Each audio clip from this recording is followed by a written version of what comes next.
Hey, I'm Todd. Thanks for choosing to watch my video, and if you would subscribe it, like it, all that stuff, that'd be great. Otherwise, enjoy the video, and I hope it gives you the information you need and is helpful to you. Take care. So I do get a lot of comments with people saying I have saved them a lot of money, and I do get questions, hey, can I send you some money somehow? And now there is a way, if you so choose, called fan funding. You'll find it on the channel page right there. 2000 Subaru Outback. Going to replace the front disc brakes, pads, and rotors.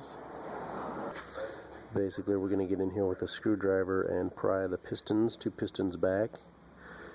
And I want to make sure the fluid level in the brake master cylinder is a little low so we can push some fluid back and it won't bubble out and overflow and make a mess. 14mm bolts, one here and one here. If you're just going to actually throw some brake pads in here and not worry about anything else, you could just take one bolt off here and flip it up, put your brake pads in, flip it down, and bolt it back on. But here we go, 2 14mm bolts here, 17mm bolt here, and right here. So right there. So when you see me working, that's what I'm taking apart and putting back together. And also, of course, you got your 5 19mm lug nuts. All the bolts are left to loosen, right to tighten. So while the vehicle's on the ground, you can break them loose a turn or two and then jack it up. And use safety stands, what you need to protect yourself, and then take the wheel off the rest of the way. And this is what you see.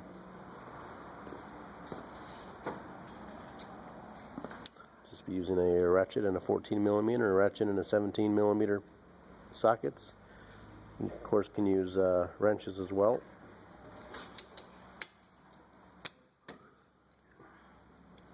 Take it off.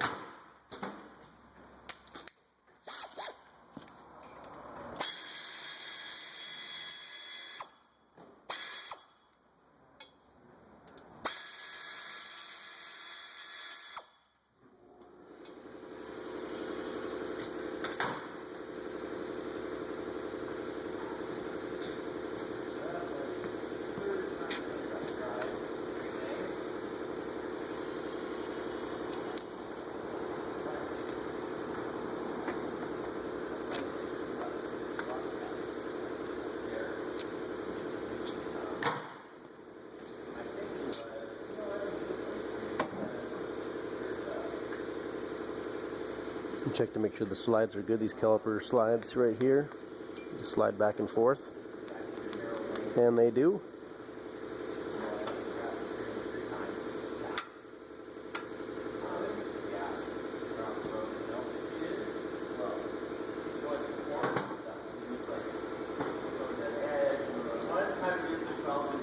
We'll be swapping this over to the new brake pad as well. It just slides off. You can see this has got where the pistons are, inner brake pad then.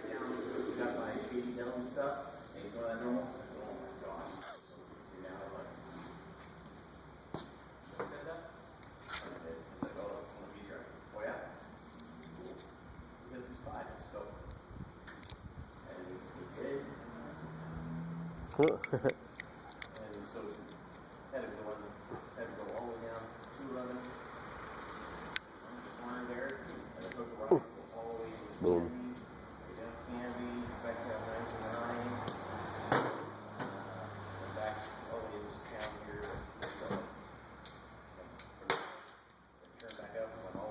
$17mm bolts for the bracket.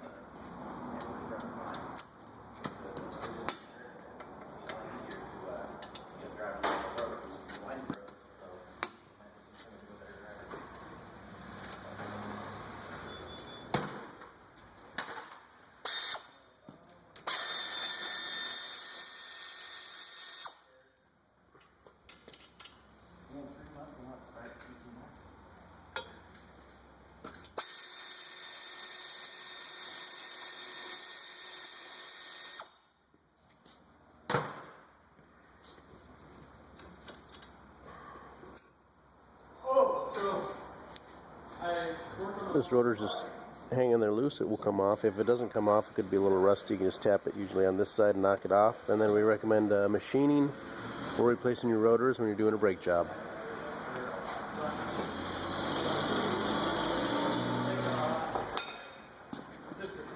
As I said, if this surface seems smooth and money's really tight and you don't have any brake pedal pulsation, you might just be able to throw brake pads on it. That's not our policy here.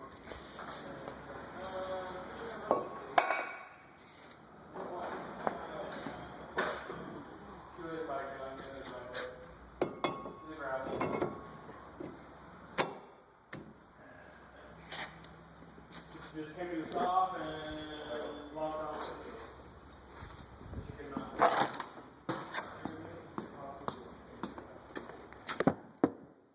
Then we'll be cleaning these areas here. Use a little emery cloth or some sandpaper or something. Clean this and try and get it shiny again.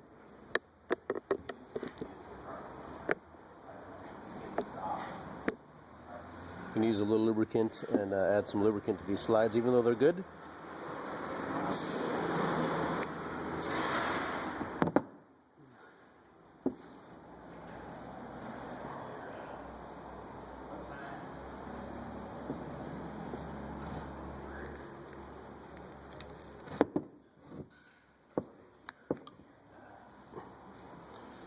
Notice the rubber bushing on the end on this one.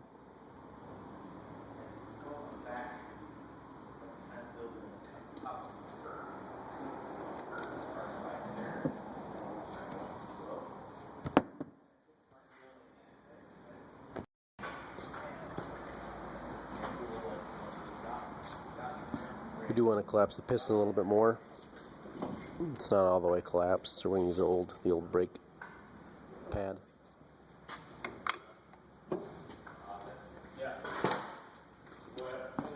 You can use a channel locks or a C-clamp and collapse a little more.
I think the torque spec on these is around 23 foot-pounds. I didn't really see a good spec on these that I feel comfortable with. It didn't seem to list anything for the front, only the back, but around 40-some foot-pounds maybe as a guess, so just tighten them down. I'm sure it'll be fine. I'm sure hundreds and thousands of people every day have replaced brake pads and stuff without torque specs, and most of them have been fine. So we'll tighten those down.